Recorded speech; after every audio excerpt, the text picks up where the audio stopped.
بسم اللہ الرحمن الرحیم۔ السلام علیکم۔ ایک شادی شدہ آدمی زنا کیوں کرتا ہے؟ آئیے آج جانتے ہیں۔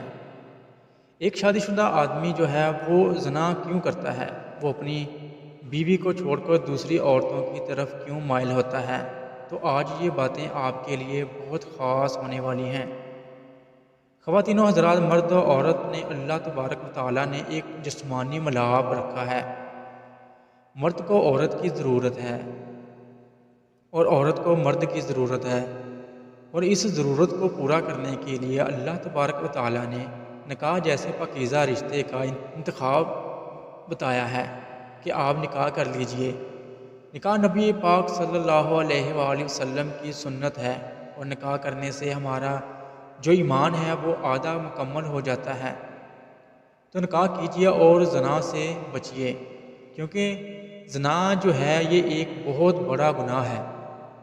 کیونکہ اگر آپ اپنی اس ضرورت کو نکاح کے علاوہ پورا کرتے ہیں تو وہ کام زنا کے زمرے میں آتا ہے۔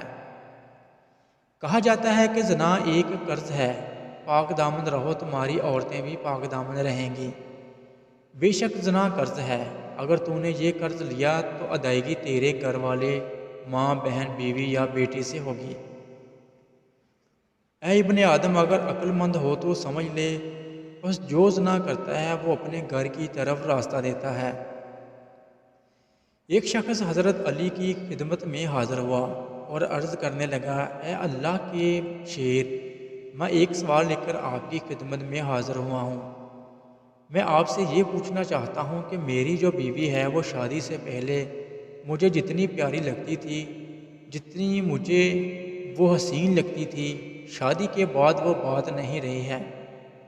مجھے میری جو بیوی ہے وہ اچھی نہیں لگتی ہے۔ ایسی کیا بات ہے کہ میرا جو ذہن ہے وہ دوسری عورتوں کی طرف جاتا ہے؟ تو حضرت علی نے بتایا کہ یہ دنیا کا قانون ہے کہ جو چیز انسان کو نہیں ملتی، جس کے بارے میں وہ سوچتا رہتا ہے، وہی اس کے لیے اہم ہوتی ہے، اور جو چیز اس کے پاس موجود ہے اس چیز کو وہ خاص نہیں سمجھتا، اور اس میں جو قصور ہے وہ تمہاری بیوی کا نہیں ہے، بلکہ اس میں قصور تمہاری سوچ کا ہے، کیونکہ تم اپنی سوچ کے اس ترازو میں ہر چیز کو عام سمجھ رہے ہو، اور تم ایسے گناہوں میں مبتلا ہو رہے ہو۔ تم اللہ تبارک و تعالیٰ کی نعمتوں کا شکر ادا کرو کہ اللہ پاک تمہیں ہر طرح کی نعمتوں سے نوازا ہے۔ جو تمہاری نعمتوں سے محروم ہیں، جن کے پاس وہ نعمتیں میسر نہیں ہیں، تو اس شخص نے حضرت علی سے کہا کہ آپ مجھے کوئی ایسا عمل بتائیں، کوئی ایسا بتائیں کہ میری جو بیوی ہے وہ مجھے اچھی لگنا شروع ہو جائے۔ تو حضرت علی نے فرمایا کہ تم یہ سمجھ لو کہ اپنے اندر یہ سوچ پیدا کر لو کہ تمہاری جو بیوی ہے وہ اللہ تبارک و تعالیٰ کی طرف سے تمہارے لیے انتخاب ہے، اور قدرت کے کسی بھی کام میں پچھتاوا نہیں ہے، اس کے ہر کام میں بہتری ہوتی ہے۔